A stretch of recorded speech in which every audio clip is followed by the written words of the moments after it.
I'm going to do a little bit of an introduction before Steve starts anyway.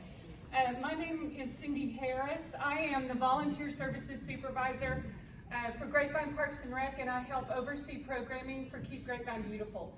So if you have ever attended an eco talk or volunteered with us, I'm the one that sends you the emails and thanks you for coming and invites you to participate with us. And so this is an eco talk, and Keep Grapevine Beautiful hosts these almost every month, and they are informative talks that are facilitated by experts in their field.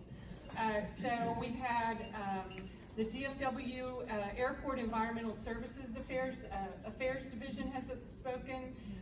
We've had an eco talk about native prairies. Our most recent one was about vegetable gardening. And so we are really pleased that you guys are here tonight. We had a really high number of registrants for this, and so I'm curious to know, so just by a show of hands, how many of you learned about this eco talk from coming to the rec or seeing, oh, okay, so quite a few of you. So on the rec TV, is that where you saw it? Yeah, okay. And so how many of you from Tarrant County Master Gardeners? A promo there. And then Trinity River Water District, TRWD, anybody? Emails for me? Invitations? Hooray! We're all winners then. Good, oh my gosh, I thought you guys were gonna say like some top secret place that you found out about. So yay, our promotions are working. I'm so glad you're here. Shoot, okay, so next month in October, the Army Corps of Engineers will be here to talk about Grapevine Lake. So they're going to talk about the history of the lake, the role that the Corps plays in the lake, ecosystem, recreation available. So I'll have a slide after Steve presents that will have a QR code you can register tonight. Or of course you're going to get an email from me. And then you can register then. So we would love to have you guys join us then. Okay, I'm going to tell you a little bit. I'm sorry? What is the date for that? The date for it is October the 18th? 18th! October the 18th, right here at 7 o'clock. So I want to introduce you to Steve Chaney. Steve is a retired county extension agent from the Texas A&M AgriLife Extension Service. He is originally from a small town in South Oklahoma. Steve learned to love the garden from a very young age. And after receiving 2 Bachelor's of Science degrees from OSU in landscape architecture and marketing, he owned and operated a design and building firm for over 10 years before joining the Extension family and acquiring his master's degree in agricultural education. He first served as a CEA in Wichita County, and after 4 years continued his service to the community as a CEA in Tarrant County, where he continues to make a significant impact. His experience and expertise have helped to make the Tarrant County home horticultural programs recognized as top in the state. And great news, Steve has a microphone, so we won't have you all night. So, can you hear me okay? Yeah. Thank y'all for being here. All right, well thank you for coming.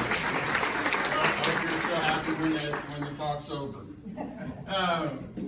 They asked me to talk a little bit about tough Texas plants, and so I thought, okay, that was all they said. Is that trees, is that shrubs, is that cactus? You know, so I tried to figure out what you guys might want to hear. She said there's 180 people coming in. I thought, that's a lot of people. So hopefully we gave you a little bit of all of it, and so that you'll get some good information. There's 52 slides, so that takes about an hour if we don't have too many questions. So I would ask you, unless it's just a really burning question, if you can hold it to the end, I would appreciate it. And that way we can get through everything, okay? Can everybody hear me okay? All right. What makes them tough? You know, that's a good question. Peppers are tough. You know, they grow everywhere. You gotta be tough to eat some of them. What part of Texas are you in? You know, if you're from Tyler, you know, anything grows. You know, it doesn't matter. If you're in West Texas, it's a little more tough. If you're in the DFW area, who knows? Depends on the year. Are we considered 8A or 7B? We're actually an 8A, and they anticipate changing us to an 8B here within the next 2 to 3 years as things keep getting warmer. Well, you know, so you can't, you know, if you have to talk about tough plants, you have, you know, you got to include the native plants. So, what is a native plant? It's natural to the local area before the European settlement. So it has to be at least known to have been here for over 100 years. It's indigenous, endemic to the area. Non-natives or introduced plants are adapted well, or hopefully, but a lot of them can be invasive. So you've got to kind of find a happy medium in between there. What is an adapted plant? It's something that will thrive in this area. It's adapted to all environmental conditions, which we get a little bit of everything every year, you know, a lot of tough ones. So, trees, we're going to start with trees, and they're our most valuable landscape plant. You know, during the droughts, we have to, if we have to let the turf go, or if we have to let a shrub go, that's okay, but we got to save the trees because they don't, not easily replaceable. It takes a long time to get there, and they give you so much. So trees are very important, so that's where we're going to start. One is something I doubt many of you have ever heard of. It's acacia. Anybody ever heard of that? Okay, 1, 2. It's a right acacia. There's several different acacias. The common name is husach. It can be anywhere from 10 to 20 feet tall, 8 to 15 feet wide, and yellow to white flowers depending on the variety. It's a large shrub or a very small tree depending on how you prune it. But it's something that once it's established, it will adapt and get by on native rainfall. Whether it's clay soil, sandy soil, it doesn't really matter. So it's a neat, fun tree, something different than the standard oak or whatever, you know, that everybody puts in their front yards. Chittlewood, anybody heard of chittlewood? Oh, okay, gotcha. It can be 50 to 60 feet tall. It comes out with kind of a white, beige flower early in the spring, and then later in the fall sets the big drupes of purple berries. Can be up to 30 some odd feet wide, and it's evergreen. So it basically keeps its leaves all year long unless we get into an intense cold. But it's a neat, fun tree. You know, it's not as easy to find in the nursery industry, but it is available. So just something little something you might not have heard of. Everybody knows the pecan. You know, it can get 100 plus feet tall, 150 plus feet wide. It can live way over 100 years. It's a state tree. It produces pecans. I can't tell you how many times over the years that I was doing this, I had people call me and they say, I have a wonderful pecan, but I have squirrels. How can I get rid of the squirrels? Well, you know, they kind of go together. Or I have somebody call and they say, I have this pecan tree that's magnificent, it shades my house, but it drops pecans all the time. Yeah, okay. So you kind of have to take the good and the bad. The oldest one in the state of Texas that we know, and the biggest one, is out in Parker County, and right outside of Weatherford. And it's a really neat tree. It takes 6 men with big arms to join their arms to get around the base of it. So they figure that it's somewhere, based on some coring, somewhere around 900 years old. So it's pretty neat. It's not something we really recommend for the homeowner, the average homeowner, because it is so big and it drops a lot of limbs and stuff, so it's messy. Redbud, I think everybody probably knows the redbud. There's so many neat ones out there, you know, can easily be 20 feet tall, 20 feet wide. They have a white bud. They're doing a lot of research, and I think I saw one out here in the front of a weeping redbuds. So they have a lot of new weeping varieties that are really fun. So it's a great tree. One of the interesting parts about it, I come from Oklahoma, and that's our state tree. The flowers are edible. And so they grow wild up there. So when we be out hunting early in the spring, and you get a long day, and you're a little tired, and we find one that's flowered, strip the flowers off of and eat it, and it gives you a big sugar buzz, and it really tastes good. So any of you that can or do jellies, a redbud flower makes a wonderful jelly. But anyway, they have the white buds, the red buds, all different kinds. Desert willow, I think most everybody knows the desert willow. It's a plant that once it's planted and once it's started, native rainfall. That's it. You never have to water it again. It doesn't have really a lot of disease issues. It will flower its heart out the entire summer, from about May till November, the first freeze. All different colors, all different sizes. My favorite one is Bubba, and it's a little more compact, a little darker green, and not quite as open as this, with a much darker purple. So, anyway, something to think about. Chinese pistache, I added this at the end because I was looking over it before I came, and I thought, wow, I forgot that one. It's a wonderful tree. It's another one of my favorites. It's a hardwood, so you don't have a lot of things breaking on it. It can be every bit of 30 to 40 foot tall, every bit of 20 to 30 feet wide. Fall color is magnificent. It's deciduous. There's male and female varieties. Ideally, we do not want a female variety because she puts on the berries you can see up there. And anytime you have a plant that puts on a lot of berries, the birds love it. They come and eat the berries, and then they give it back to you in places you may not want. So it's kind of one of those things. It's a toss-up because there's no way of knowing if it's a female until it gets old enough so that it actually starts producing berries. So, if you do decide to buy one, always look in the fall, look for sun to see if they have any vestiges of the berries. But full sun, any soil, again, it will exist on native rainfall. Roughleaf dogwood is another fun one that we don't see as much. It's more over in the Tyler area, but it will do fine in our area. It's more of a nature type scape. Likes a little bit of shade. It doesn't like the hot afternoon sun, but it can be easy 15, 16 feet tall, 12 to 15 feet wide.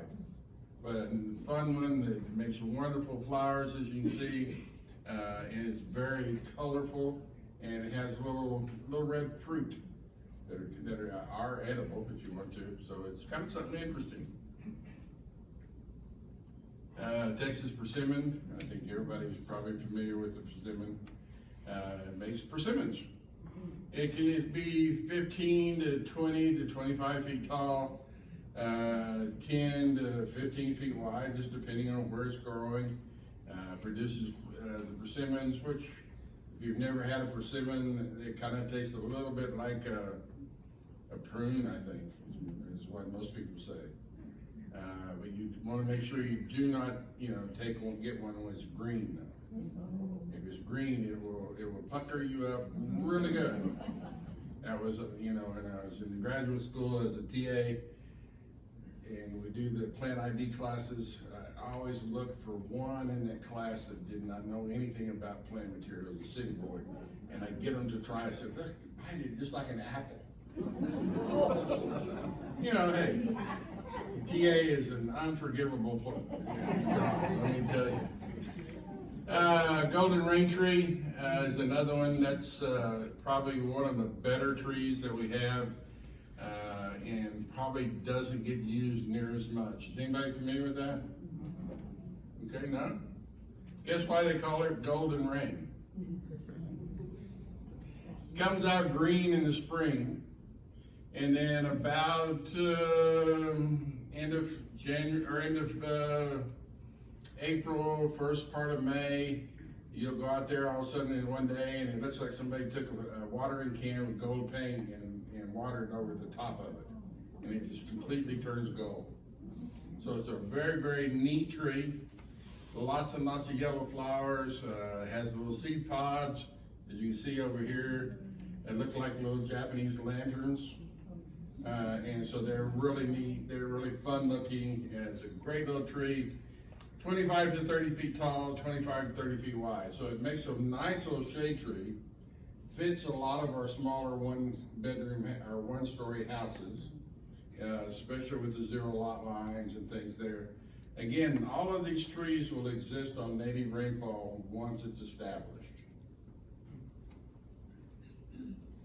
Ilex vomitoria, or the Yopon holly. It's a Texas native, 10 to 20 feet tall. They have the dwarf Yopons as well, 5 to 20 feet wide.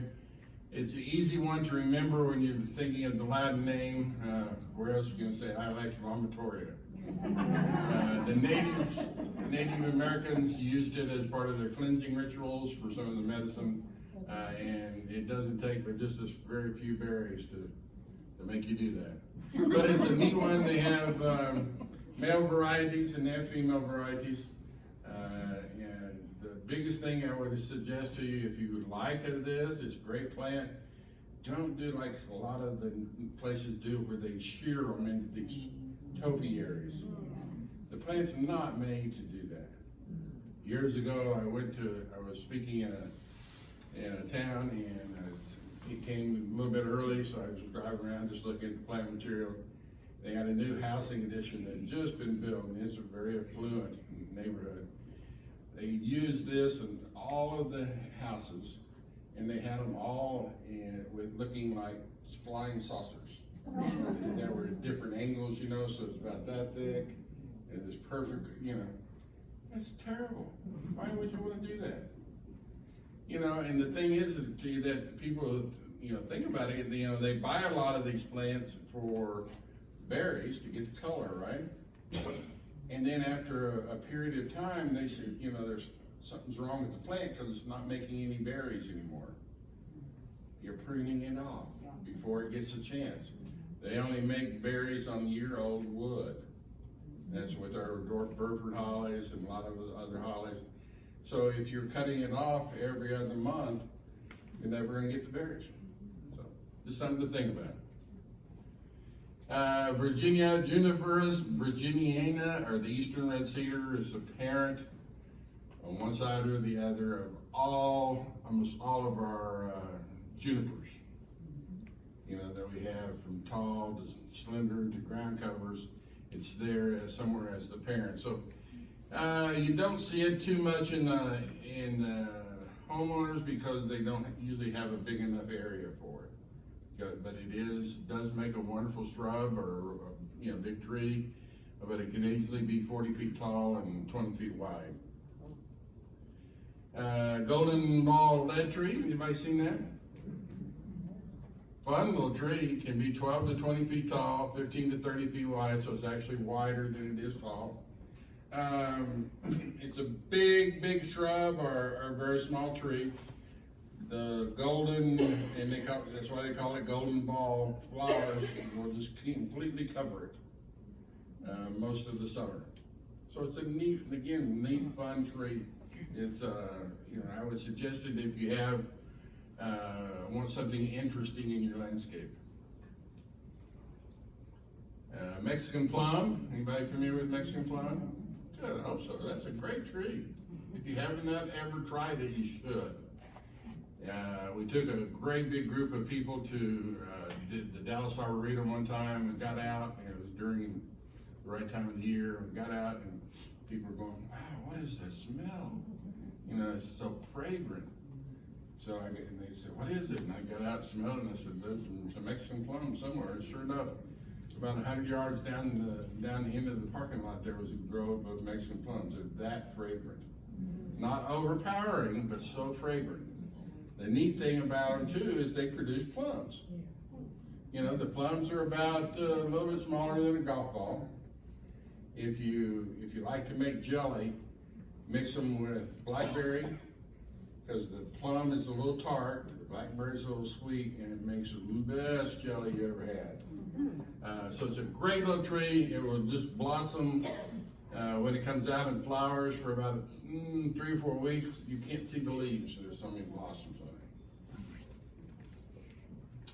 Lacy oak. We have so many of our big oaks that people plant everywhere, and they just tend to overshadow the houses because they're way too 60, 70, 80 feet tall, 80, 90, 100 feet wide.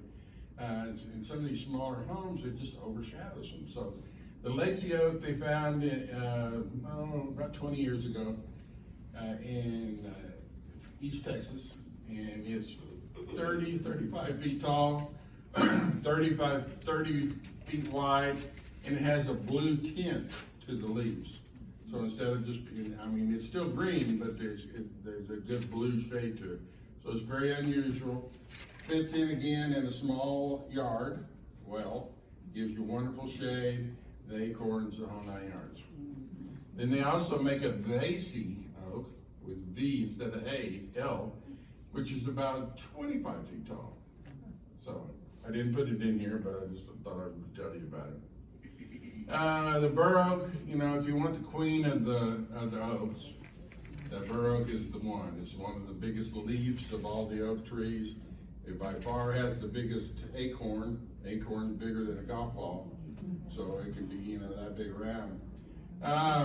It's every bit as wide as it is tall. Again, it exists in any kind of soil, any kind of cold, any kind of hot, any kind of anything. It's a great, great tree if you have room.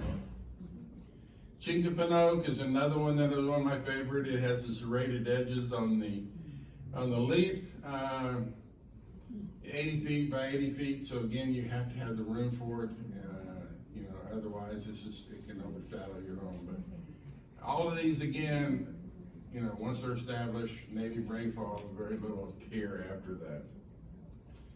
Texas red oak, if you're gonna still want a big red oak or big oak, the red oak is the 60 foot, so it's 40 foot wide and quite a bit bigger than the lacy, but it's the next step up from there. Prairie flame leaf sumac. Anybody ever seen that? If you like a native type garden or native type area, maybe in your backyard where it's a little bit more relaxed. It's 15 feet tall, 15 feet wide. Wonderful fall color, as you can see, the yellows and golds and reds and all of that. And it's just a neat, fun tree. Again, native rainfall, native plant. Shantung maple, probably the best thing that we've come up with in a long time. A&M made it as one of their Texas superstar trees. And the reason we came up with it, or it was come up in the first place, was to find a maple tree that would not be bothered by the drought, would not be bothered by the heat, and would exist basically on native rainfall.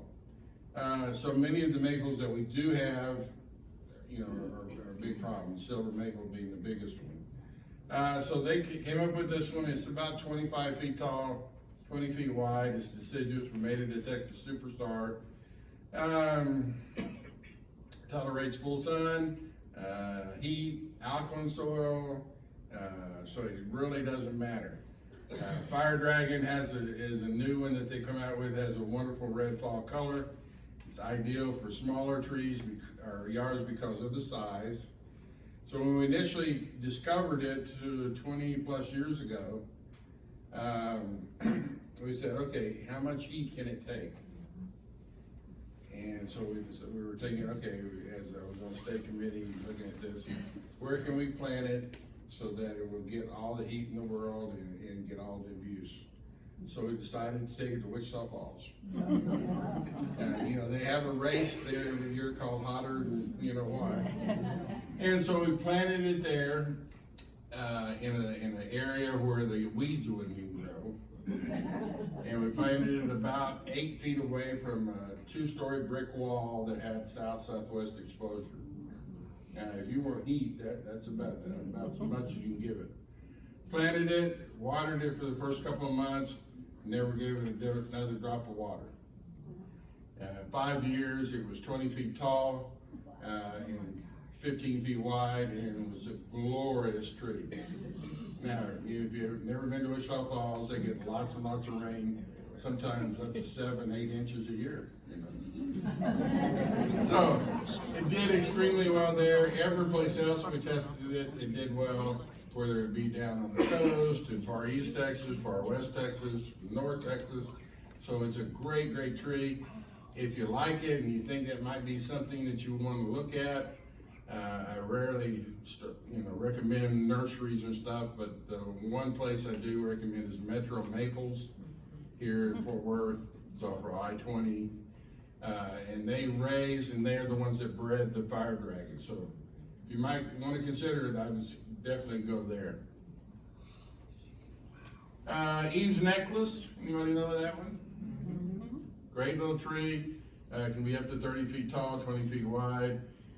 In the spring, it's all nice flowers. In the fall, it has droops of berries that come down and look like necklaces. That's why they call it Eve's Necklace. The birds like it. It's a great tree, very tough. So I highly recommend it if you have something, a place for that. Texas Mountain Laurel, I think most people know that. It can be up to 20 feet tall, up to 10 feet wide. And when the flowers come out, the big droops of purple flowers, if you've got somebody that's never seen one before, as long as it's not a teenager, you can take them up to it and say, smell that and tell me what it smells like. 95% of them will tell you it's grape Kool-Aid. I say that for not a teenager because most teenagers nowadays don't know what grape Kool-Aid is. But it's a great tree. Only downside about it, it grows about that much a year. So it's extremely, extremely slow, but it's a wonderful, wonderful tree. If you got the right place for it, you'll never feel bad about it. Taxodium disticum, or bald cypress. You know, a lot of people are really surprised that it does as well as it does. Because it's bald cypress, you generally associate that being out in the middle of a lake. And it does well in the middle of the lake, but it also does well up on top of the hill. And again, native rainfall. Can easily be, depending on the variety, up to 70 feet tall, up to 30 feet wide. So it's a wonderful, fun tree. The only probably downside about it is in the fall, it drops everything in over a 2 or 3 day period. So it makes a big carpet on your lawn. But it turns that wonderful orangish red color. It's a great, great tree for that aspect. Cedar elm is another great one if you want to. It's one that a lot of people planted, a lot of people have in their yards, a lot of people shouldn't because it's 80 feet tall. That's a possibility. It's 40 feet wide. The branching structure, it's a great tree, don't get me wrong, but the branching structure is very gnarly. And so it's never really looks nice and graceful like a lot of trees should. But if you want something that is tough and that'll grow well in our area, you can't go wrong with that. Mexican buckeye is another little fun small tree that I highly recommend in people's yards if they have room for it or have that style of landscape. It obviously puts out the buckeye, which is a 3-lobed fruit. It can be 20 feet tall, 20 feet wide. It is wonderful flowers in spring. So it's a neat, small ornamental tree that does exceptionally well in our area. Rusty black olive viburnum, anybody know that? Yeah? Okay, good. 20 feet tall, 20 feet wide, beautiful spring color, lasts into the middle of summer, then it kind of drops away, and then in the fall you have a beautiful red fall foliage color. So again, I try to find a lot of plants in our trees that are in that 20 to 30 feet range because they fit in some of the smaller lots that we have now. And they're easy to take care of. Chase tree or vitex. Everybody's, a lot of the cities have gotten a little carried away with those. And I hope that they don't end up regretting it years later because there's too many of them. Anytime you start to create a monoculture, Mother Nature comes back and slaps you. It says, hey, you put too many of them in at one time, so I'm going to send something in to eat them or something. But I hope not. It's a neat tree. You can make it a small bush, or a large bush, or a small tree, depending on how you want to print it up. Wonderful fall or purple color. If you got a butterfly or a hummingbird, within miles, it'll find it. It's such a tree that you can do anything you want to with it. If it gets too big, you just cut it off to the ground and it comes right back. And so there's not too many of them that will do that. I don't suggest cutting it off every year, but you can. All right, so that's kind of some of the trees. There are plenty more, and I'm sure every one of you, if you had a chance, could say, well, hey, I got this tree I like, or what about this, or what about this? Again, my goal, not really knowing exactly what you wanted or what everybody wanted, I wanted to bring some things that people were not maybe completely familiar with, to open your eyes to some options that might do better in our continuing years of hot and drought, and then that 2 weeks of freeze that we get every year. So shrubs can be fun, foundation planting, specimens, focal points, screens, they fit a lot of really good areas. Abelia, I think probably everybody knows Abelia, but there are so many Abelias out there that give you every different color you can think of, from lime green to dark green to light green to my favorite is kaleidoscope with the yellows and oranges and golds and all that.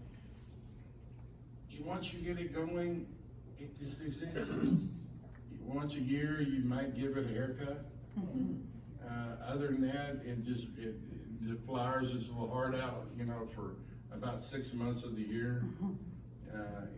There's no thorns, there's nothing to scratch you. It's just a great plant. So you can get them anywhere you want, anywhere from as low as 3 feet up to 6 to 8 feet, depending on the variety. So look for your variety in order to know what size it's going to be. It likes a little bit of shade if you can give it, but it will take the full sun. Agave, I think everybody knows agave. It's a neat plant. We're seeing a lot more of them being used. Caution you, if you decide that you like something in there, make sure it's a well-drained soil. It doesn't like to have wet feet. And so you'll have problems if you don't have a well-drained soil. But lots and lots of varieties, lots and lots of different species, from this tall to 6, 7 feet tall. Colors of silver and green and everything, everywhere in between. The mother plant dies after a period of time and leaves out new little pups to take their place. And so, depending on where you're at, it can last you 10 to 15 years, but then you'll have enough pups that you can supply everybody in the neighborhood with something. Indigo bush. Anybody know that one? I'd be really surprised if you did. That is a wonderful plant that's a secret in the nursery industry, because nobody uses it. So where do we get it? I mean, the nursery industry, they produce it, but it's just not a well-known plant because of that. But it's a wonderful color. It's a kind of a deep bluish purple. So there's not much out there that will flower in that color range. It can be up to 6 to 8 feet tall, 10 feet wide. It just flowers its heart out for about 6 or 7 months a year. Is it shade tolerant? It will take some shade. It prefers pretty much full sun, but it will take some. Autumn sage, everybody knows Salvia greyi or autumn sage. Every color in the rainbow. It's native perennial, well-drained soil, anywhere from 2 feet to 8 feet. Blooms March through November. I mean, what plant gives you March through November? And it's red, pink, coral, white, everything in between. Hummingbirds love it. And there's virtually no maintenance. You prune it 2 times a year, and prune it hard, prune it by 1/3 to 1/2. And as soon as you do, within about 3 to 6 weeks after that, it'll come all full bloom again. So it's a neat plant. Salvias, the last time I looked, there's over 800 varieties of salvias. So in theory, you could have an entire salvia garden with 40, 50, 60 different varieties and never even touch them all. And have anywhere from 8 to 10 inches to 15 feet tall. So look at salvias, wonderful family, great as far as Texas tough plants. Agarita, anybody know Agarita? It's a neat, fun plant. It's a little bit more of a desert type landscape. And you don't want to get too close to it because it'll get you. But it can be 4 foot tall, 5 feet wide. It's evergreen. It gives you the berries and just gives you a real interesting look. So if you end up wanting to go to the yuccas and the agaves and some of those, and the agarita is a beautiful plant to add to it because of the berries. Doesn't cause you any issues unless you get too close to it. Do you prune it? You can. I mean, you can prune anything, but as a rule, very little pruning needed. Bird of paradise tree. It's either a big shrub or a small tree. There are several bird of paradises out there. But again, this kind of goes along with the agave and the agarita. Wonderful color. It gives you the bird look to it with the flowers. And takes whatever you want to give it. It doesn't care. It's just going to flower. American beautyberry. It needs a little bit of shade. It doesn't like full sun. It can be every bit of 8 feet tall, 8 feet wide. They have some new pink and white varieties that they're bringing into the nursery industry now, but the purple still is the most vibrant with the dark green leaves. So if you've got a somewhat shaded area and you need a large shrub, it's an ideal one for it. The birds love it, everything, all the critters love it. And it's actually edible too. Can you plant that close to the house? Well, you can as long as it's got room to grow 8 feet wide. It's big. Mine's in a pot, so obviously I need to get out of the pot. Well, I mean, if you keep it in the pot, it's going to control the size. Just like Carolina buckthorn. I misspelled that. Sorry. 15 feet tall, 15 feet wide. Different colored berries. Has a nice fragrant flower in the spring. It's just a neat, fun plant that'll takes up a lot of area, but gives you back a lot of things. Ilex decidua, or possum holly, is a deciduous holly. It drops its leaves in the fall, and then that's what's left is just nothing but red berries. And so it's very, very attractive in that aspect, and it kind of fits in a focal point or fits in an area that might need some fall pop to it. And it'll be there for as long as it can be until the cedar waxwings find it, and then they'll come in and eat all the berries. But you'll have several months of it. And it's a little very light gray bark, so it corresponds well to each other. Lantana, there's several different varieties of lantana out there. 1 to 2, most of them are going to be 1 to 2, sometimes 3 feet tall, 3 feet wide. They're the lantana horrida, is the yellow and orange combination. Again, exists on native rainfall. You give it a haircut at the end of the year, and then wait for it to come out and bloom its heart out again for the whole next year. No rain, no watering, no food, no nothing.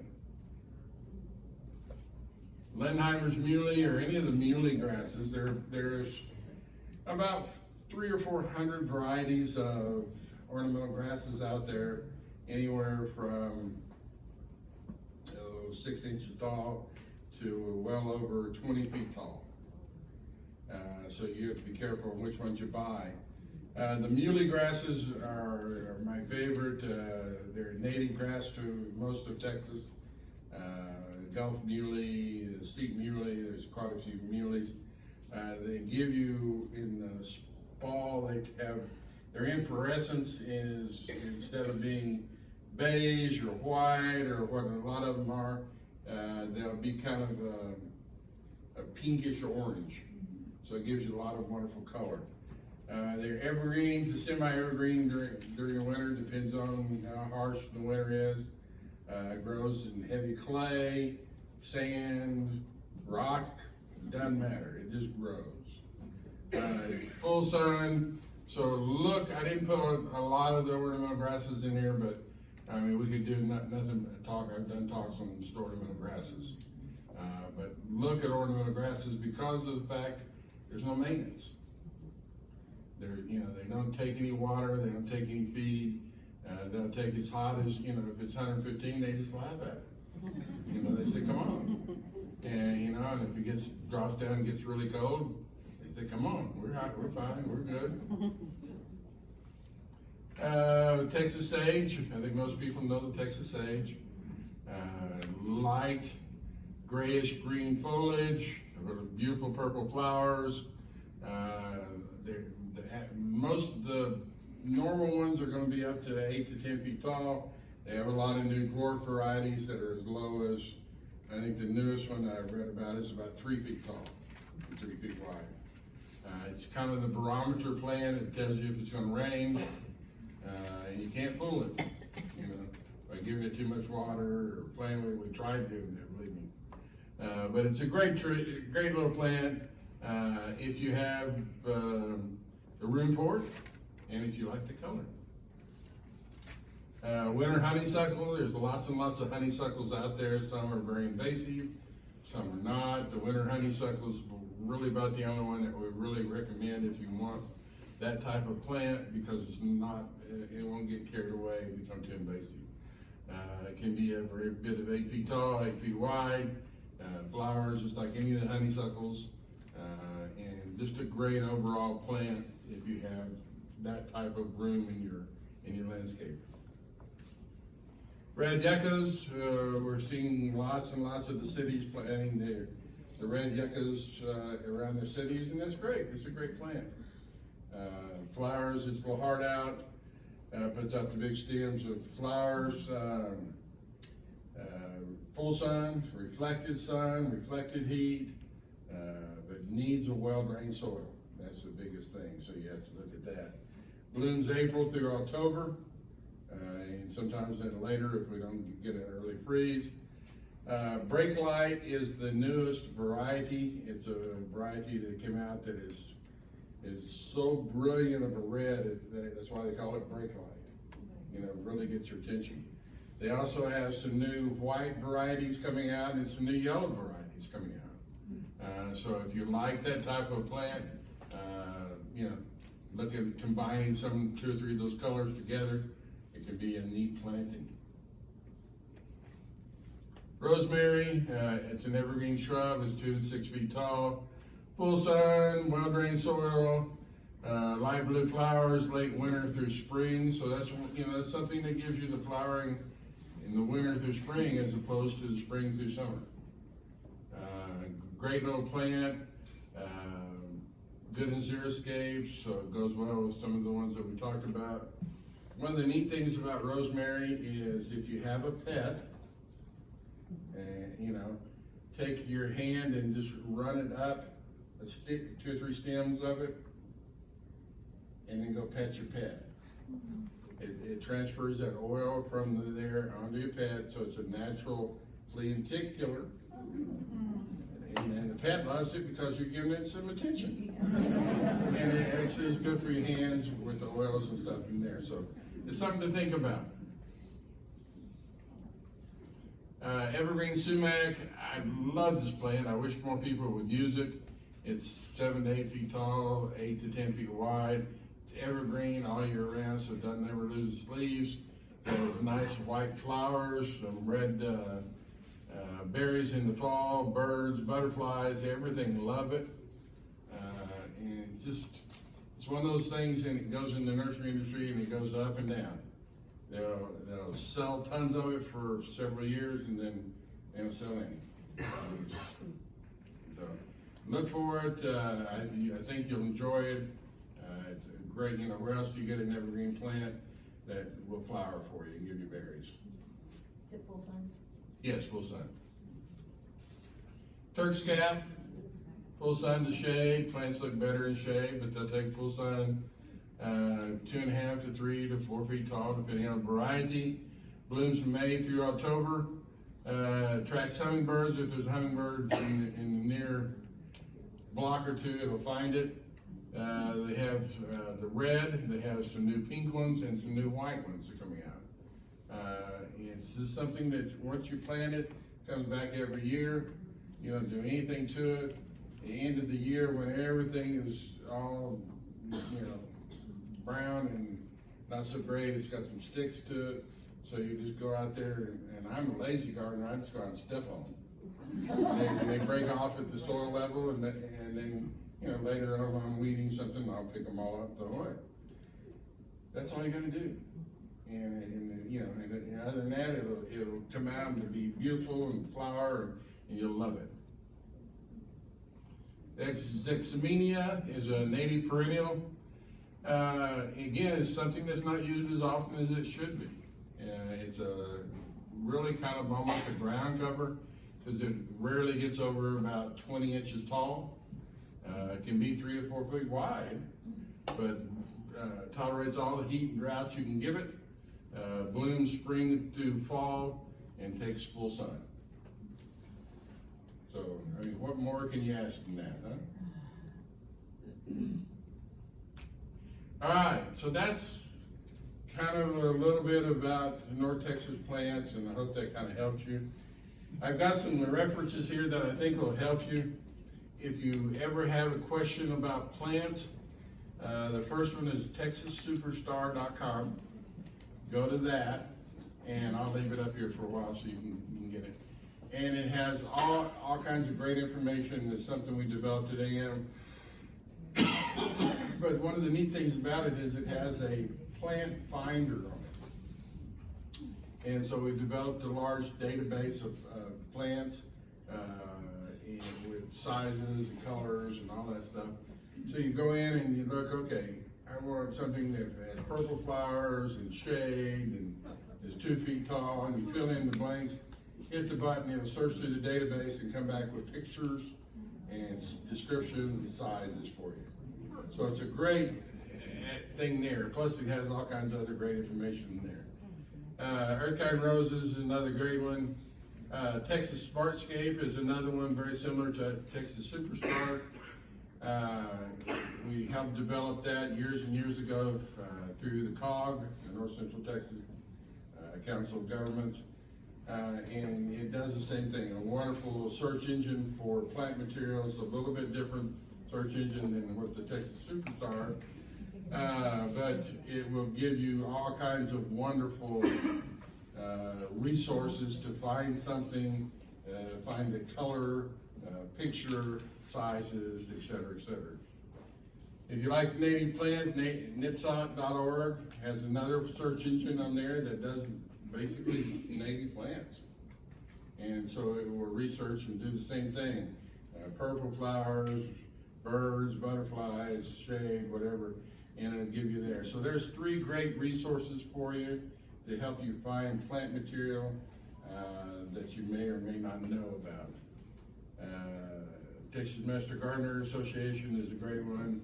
The Ladybird, Johnson Wildflower, rainwater harvesting and drip irrigation. So those are just a few of the kind of resources that might be available to you that might help you in doing what you need to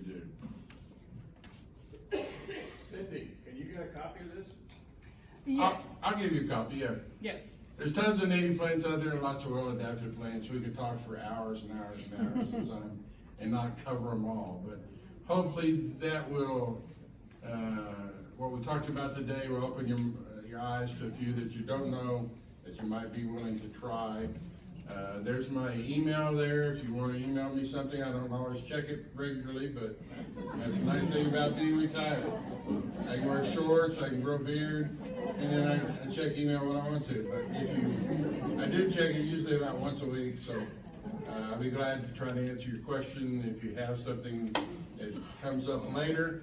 Other than that, it's a few minutes to 8. Why don't we take 10 minutes or so to, if you have any questions? And I want you guys to know we're recording this, and so I'll send you the link. It'll be on YouTube, and so I'll send you the link. All of you that have registered, okay? And if you showed up tonight, didn't register, send me an email. I get the link to you, okay? So yeah, let's take a few minutes to ask questions. Okay, start here. I see a lot of Texas sage pruned to about 5 feet. Is that a good thing or is that No. good? Texas sage is a native plant.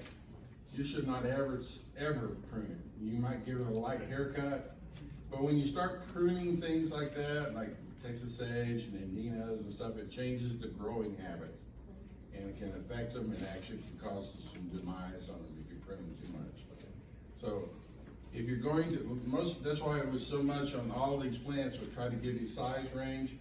Make sure that you have room for it. So normal Texas sage, you can just figure 6 by 6. If you don't have room for it, then look for one of the dwarf varieties that are in the 3 or 4 foot tall. Yes, ma'am. I have an oak tree in my front yard, Okay. which of course drops all kinds of acorns, lots of squirrels, but nothing else grows underneath it. Got clay soil, very dense, so I'm looking for some sort of ground cover that will do well, shade, poor soil. You know, oak tree tends to shade out nearly everything underneath. Huh? Lorope will do. There are some Lorope's and some basic ground covers. The problem is that the oak tree tends to have a lot of root system that's very high, and so it robs all the moisture from the top, and so it's hard for a plant to grow. Some varieties of oaks actually put a small amount of a toxin out into underneath the canopy of the tree to kill anything that's growing, because it doesn't want to have something that's taking away from it. So you got to be careful of that. But it's hard to find something. I mean, like I said, Lorope is a good one. Mondo grass. And you can get in some of the smaller ground covers. I'm sorry? Would a percolating winter creeper be a good one? No, because it needs full sun.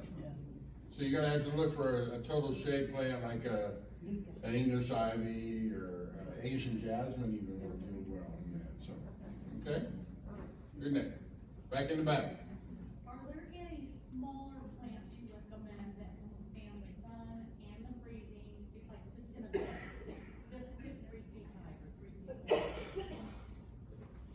I mean, there's tons and tons of plants. It depends on what you want. You know, if you're wanting it to flower, if you're wanting it to have berries. You know, when you start looking at 3 foot tall, the best plant that I can tell you is salvia. Salvia I will, want smaller than that, that's what I'm saying, smaller than the 3 foot tall, like, just a little mounding plant. okay, how tall? A foot? Yeah. That limits you to some things that you can do.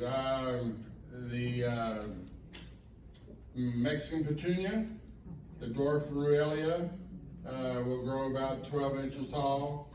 There are some ornamental grasses that will be in that 12-inch tall range.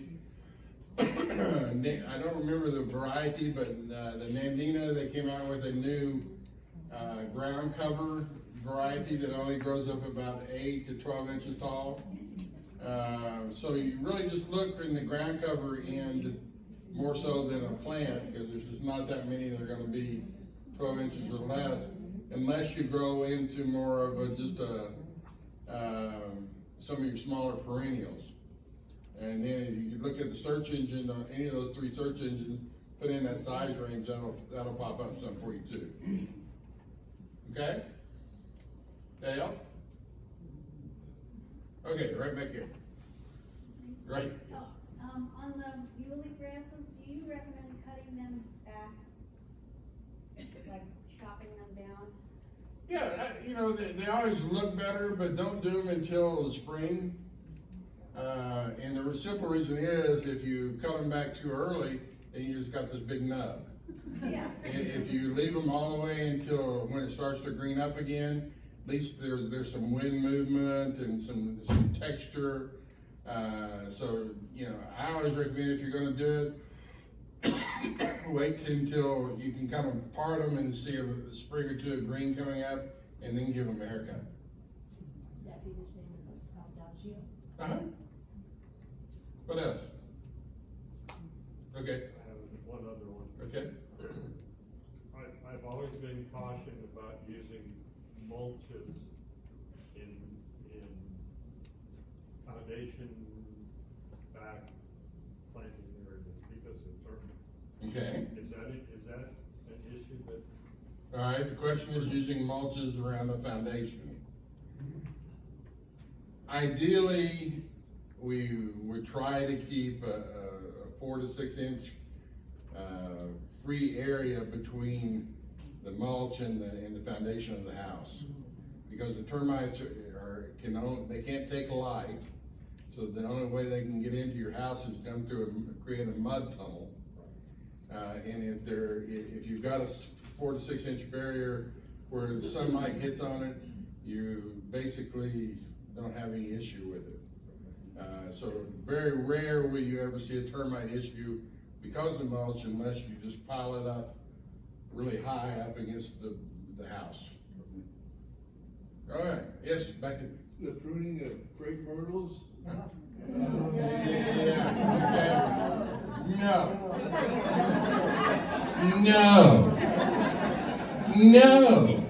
Crepe myrtle is terrible. There is no reason to prune a crepe myrtle, no sound horticultural reason, unless you let the plant die or it's had some issues. If it's a normal plant that's growing, at the very, very most, you'll give it a haircut. But there's no sound reason to top it. You know, do you have any idea, you know where that started? It started about 35 years ago, and it was done by a couple of landscape service companies that had a lot of people on board there on their payroll during the winter.